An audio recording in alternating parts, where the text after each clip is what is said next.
ചങ്ങായിമാരെ എല്ലാവർക്കും സുഖമല്ലേ? നമ്മളൊക്കെ ലഡാക്കിൽ നടക്കുന്ന പ്രതിഷേധങ്ങളെ പറ്റി വാർത്ത കേൾക്കുന്നുണ്ടല്ല. പക്ഷെ ആ പ്രതിഷേധങ്ങളൊക്കെ നടന്നത് രാജ്യദ്രോഹികളാണെന്നാണ് നമ്മളെ കേരളത്തിലെ കുറച്ച് സംഖ്യകൾ പറഞ്ഞു വരുന്നത്. ഈ മന്ദബുദ്ധിയൊക്കെ സംഭവത്തിന്റെ ശരിക്കുള്ള കിടപ്പെങ്ങനെയാന്ന് മനസ്സിലായ? അവിടെ പ്രതിഷേധം നടത്തുന്നതിൽ ഭൂരിഭാഗവും യുവാക്കളാണ്. ആ യുവാക്കൾ എന്തിനാണ് പ്രതിഷേധം നടത്തുന്നത്?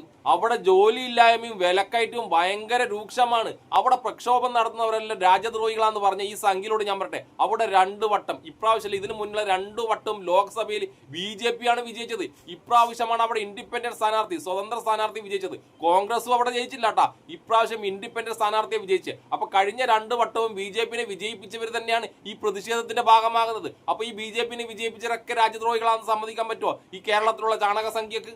എവിടെയെങ്കിലും ആരെങ്കിലും ഒരു പ്രതിഷേധം നടത്തുമ്പോഴത്തേക്ക് അതങ്ങ് രാജ്യദ്രോഹമാക്കാൻ വേണ്ടി സംഖ്യക്ക് ഭയങ്കര ഇൻട്രസ്റ്റ് ആണ്.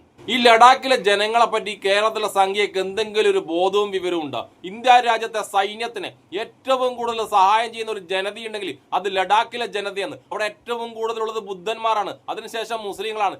ഈ 2 ലഡാക്കിലെ ജനവിഭാഗമാണ് ഇന്ത്യയിലെ സൈന്യത്തെ ഏറ്റവും കൂടുതൽ സഹായിക്കുന്നത്. അതുപോലും അറിയാണ്ട് യുദ്ധം പേപ്പറിൽ വായിച്ചിട്ടും TV-യിൽ വായിച്ചിട്ടും അറിവുള്ള ചാണക സംഖ്യകൾ ഇവിടെ കിടന്ന് കുരക്കുന്നു. അവിടെ യുദ്ധം നടക്കുമ്പോൾ സൈനികർക്ക് വേണ്ട എല്ലാ സഹായവും ലൈവ് യുദ്ധത്തിനിടക്ക് ചെയ്തു കൊടുക്കുന്നവരാണ് ലഡാക്കിലെ ജനങ്ങൾ. അതിന്റെ വീഡിയോയും അതുമായി ബന്ധപ്പെട്ട വാർത്തകളിൽ യൂട്യൂബിൽ വെറുതെ സെർച്ച് ചെയ്താൽ കിട്ടും ചാണക സംഖ്യകളെ. അതിർത്തിയിൽ യുദ്ധം നടക്കുമ്പോൾ നിങ്ങൾ ചാണക സംഖ്യകൾ, നിങ്ങൾ ശ്രീജിത്ത് പണിക്കറും ഇവിടുന്ന് ഫേസ്ബുക്ക് പോസ്റ്റ് ഇട്ട് തൊലിക്കലല്ലേ പണി? അവിടെ ഒരു യുദ്ധം നേരിക്കണ്ടിട്ട് അതിന്റെ ഇടക്കിൽ പേടിയില്ലാതെ സൈനികർക്കൊപ്പം നിലകൊള്ളുന്നവരാണ് ലഡാക്കിലെ ജനത.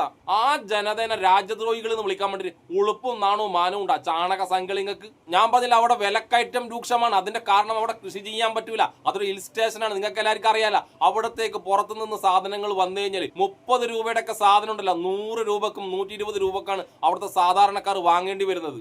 അവിടെയുള്ള ഭൂരിപക്ഷം ആൾക്കാരും ജോലി ചെയ്യുന്നത് മിലിറ്ററിയുമായി ബന്ധപ്പെട്ട കാര്യങ്ങൾ തന്നെയാണ്. മിലിറ്ററിക്കാർക്ക് വേണ്ട സാധനങ്ങൾ തലച്ചുമട് വഴി അവിടെ എത്തിക്കുക എന്നുള്ള ജോലിയാണ് ലഡാക്കിലുള്ള ഭൂരിപക്ഷം ജനങ്ങളും ചെയ്യുന്നത്. അങ്ങനെ തലച്ചുമടുമായി ആ സാധനങ്ങൾ മിലിറ്ററി ക്യാമ്പിൽ എത്തിക്കാൻ വേണ്ടി ലഡാക്കിലെ ജനങ്ങൾക്ക് മാത്രമേ കഴിയൂ. അത്രമാത്രം ദുർഘടം പിടിച്ച വഴിയിൽ കൂടിയാണ് ആ സാധനങ്ങൾ, ആ ജനങ്ങൾ അവിടെ എത്തിക്കുന്നത്. ഇപ്പോഴാ ജോലി പോലും അവർക്ക് കിട്ടാത്തൊരവസ്ഥ വരികയാണ്. അതുമൂലമാണ് ഈ സംഭവം ഇത്രയും അരങ്ങേറുന്നത്. എന്നിട്ട് എന്തെങ്കിലും കേൾക്കുമ്പോഴേക്ക് രാജ്യത്തിന്റെ എവിടെയെങ്കിലും ഒരു പ്രതിഷേധം ഉണ്ടാകുമ്പോഴത്തേക്ക് അപ്പ ചാണക സംഖ്യകൾ വന്നിട്ട് അവരെയൊക്കെ അങ്ങ് രാജ്യദ്രോഹികളാക്കും. രാജ്യസ്നേഹത്തെ പറ്റി ഒരു പുല്ലും അറിയാത്ത, സ്വാതന്ത്ര്യ സമരത്തിൽ ഒരു പുല്ലും ചെയ്യാത്ത ഷൂ നക്കിയ നാറികൾ. അവിടുത്തെ BJP ഓഫീസ് കത്തിക്കാനുള്ള മെയിൻ കാരണം BJP പറഞ്ഞ വാഗ്ദാനങ്ങളിൽ ഒന്നുപോലെ നടപ്പിലാക്കുന്നില്ല. അപ്പൊ അവിടെയുള്ള BJP ഓഫീസ് കത്തിക്കുന്നതിൽ എന്താണ് തെറ്റ്? ശരിക്കും പറഞ്ഞ ഇത് കേന്ദ്ര സർക്കാരിന്റെ പരാജയം തന്നെയാണ്. കാരണം ലഡാക്ക് എന്ന് പറഞ്ഞത് തന്ത്രപ്രധാനമായ സ്ഥലമാണ്. ചൈനയുടെയും പാകിസ്ഥാന്റെയും അഫ്ഗാനിസ്ഥാന്റെയും അതിർത്തി പങ്കിടുന്ന സ്ഥലമായി ലഡാക്ക്. അവിടെ ഇങ്ങനെ പ്രതിഷേധത്തിന് മുന്നേ ഒരുപാട് തവണ ചർച്ചയ്ക്ക് വിളിച്ചിട്ടുണ്ടായിരുന്നു. ആ ചർച്ചയിൽ കാര്യങ്ങൾ കൈകാര്യം ചെയ്ത് ക്ലിയർ ആക്കേണ്ടത് കേന്ദ്ര സർക്കാരിന്റെ ചുമതലയാണ്. ആ ചുമതലയൊന്നും വഹിക്കാതെ ഇപ്പോഴവിടെ പ്രതിഷേധം നടത്തുമ്പോൾ അവരെ രാജ്യദ്രോഹികളാക്കാൻ വേണ്ടി കേന്ദ്ര സർക്കാരും കുറെ കേരളത്തിലെ ചാണകക്കും ഭയങ്കര താല്പര്യമാണ്. പിന്നെ ഇന്ത്യയിലെ പരമാവധി എല്ലാ ചാണക സംഘി ചാനലുകളും കേരളത്തിലെ വിസർജന അടക്കം ആ പ്രതിഷേധത്തിന്റെ അടക്കം ഒരു മുസ്ലിമിനെ കണ്ടെത്തി ഈ പ്രതിഷേധമെല്ലാം മുസ്ലിം തീവ്രവാദികൾ ഉണ്ടാക്കുന്നതാക്കാൻ വേണ്ടി പരമാവധി ശ്രമിച്ചിനി. പക്ഷെ അവർക്ക് അവസാനം മനസ്സിലായി ആ പ്രതിഷേധത്തിൽ ബുദ്ധന്മാർ ഹിന്ദുക്കളും മുസ്ലിങ്ങളും ഒരുമിച്ച് നിന്നാണ് ആ പ്രതിഷേധം നടത്തുന്നത്. അതോടുകൂടി ഈ സംഖ്യകൾ മൂഞ്ചിപ്പോയി. എനിക്ക് ഏറ്റവും കൂടുതൽ സങ്കടം വരുന്നത് എന്താ വെച്ചാൽ അവരെ രാജ്യദ്രോഹികൾ എന്ന് വിളിക്കുമ്പോൾ ഇവിടെ കിടന്ന ഫേസ്ബുക്കിൽ പോസ്റ്റ് ഇടുന്ന നാറികൾ അവരെ രാജ്യദ്രോഹികൾ എന്ന്. ഞാൻ പറഞ്ഞത് നേരത്തെ ഇന്ത്യയിലെ സൈന്യത്തെ ഏറ്റവും കൂടുതൽ സഹായിക്കുന്ന ജനവിഭാഗമാണ് ലഡാക്കിലുള്ളത്.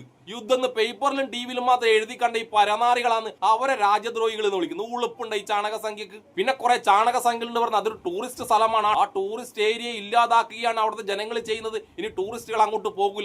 ഈ ചാണക സംഖ്യകളെ പെഹൽഗാം അറ്റാക്കിന് ശേഷം അങ്ങോട്ട് ടൂറിസ്റ്റുകൾ വളരെ കുറവാണ് പോകുന്നത്. അതും കൂടി ആയപ്പോ അവിടെ ടൂറിസ്റ്റുകളുമായി ബന്ധപ്പെട്ട് ജീവിക്കുന്ന ജനങ്ങൾക്കും വരുമാനമില്ലാതായി. ഇത്രയൊക്കെ പ്രശ്നങ്ങൾ ഉണ്ടായിട്ട് ഞാൻ നേരത്തെ പറഞ്ഞ പോലെ ഇന്ത്യയുടെ തന്ത്രപ്രധാനമായ സ്ഥലത്ത് ഇതുപോലൊരു പ്രതിഷേധം ഉണ്ടാകുമ്പോൾ അത് ഫസ്റ്റിലെ മനസ്സിലാക്കി തടയിടാൻ കഴിയില്ലെങ്കിൽ അത് കേന്ദ്ര സർക്കാരിന്റെ പരാജയം തന്നെയാണ്. സംഘികളെ നിങ്ങളുടെ പരാജയം തന്നെയാണ്.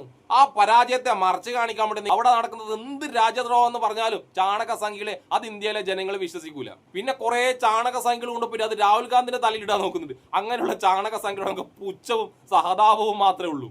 നിങ്ങളും 2 തവണ തുടർച്ചയായി വിജയിച്ച BJP വിജയിച്ച മണ്ഡലം അത് ഇപ്രാവശ്യമാണ് BJP-ന്റെ കയ്യിൽ നിന്ന് പോയത്. അതിന്റെയൊക്കെ കാരണം എന്താണെന്ന് ഇനിയും ഈ ചാണക സംഖ്യക്ക് മനസ്സിലായില്ല. നിങ്ങളുടെ പൊള്ളയായ വാഗ്ദാനങ്ങൾ അവിടെയുള്ള ജനങ്ങൾ, അവിടെയുള്ള യുവാക്കൾ മനസ്സിലാക്കി. അവർക്ക് അവിടെ ജോലിയില്ല, അവർക്ക് അവിടെ വരുമാനമില്ല. അതുകൊണ്ട് മാത്രമാണ് ഈ പ്രതിഷേധം നടന്നത്. ആ പ്രതിഷേധത്തിൽ ഏറ്റവും കൂടുതൽ പങ്കെടുക്കുന്നത് അവിടെയുള്ള യുവാക്കളാണ്. ആ യുവാക്കൾ ഇന്ത്യൻ സൈന്യത്തെ പല ഘട്ടങ്ങളിലും സഹായിച്ച രാജ്യസ്നേഹികളും കൂടിയാണ്. അതുകൊണ്ട് ഇവിടെ ഇരുന്ന് രാജ്യസ്നേഹം വിളമ്പുന്ന ചാണക സംഖ്യകൾ, ഷൂ നക്കി ചാണക സംഘികൾ ഒന്നേ പറയാനുള്ളൂ, ലഡാക്കിലെ യുവാക്കളുടെ രാജ്യസ്നേഹത്തെ നിങ്ങൾ അളക്കാൻ നിൽക്കല്ല കേട്ടാ. നിങ്ങൾക്ക് അളക്കാൻ പറ്റുന്ന ഒരേ ഒരു രാജ്യസ്നേഹം നിങ്ങളുടെ ഷൂ നക്കിയ രാജ്യസ്നേഹം മാത്രമാണ്. അതുകൊണ്ട് ലഡാക്കിൽ ഈ പ്രതിഷേധത്തിനിറങ്ങിയ എല്ലാ രാജ്യസ്നേഹികളായ യുവാക്കൾക്കും, എന്നെ ഇഷ്ടപ്പെടുന്ന എല്ലാവർക്കും എൻ്റെ ഒരു നല്ല സുലാൻ.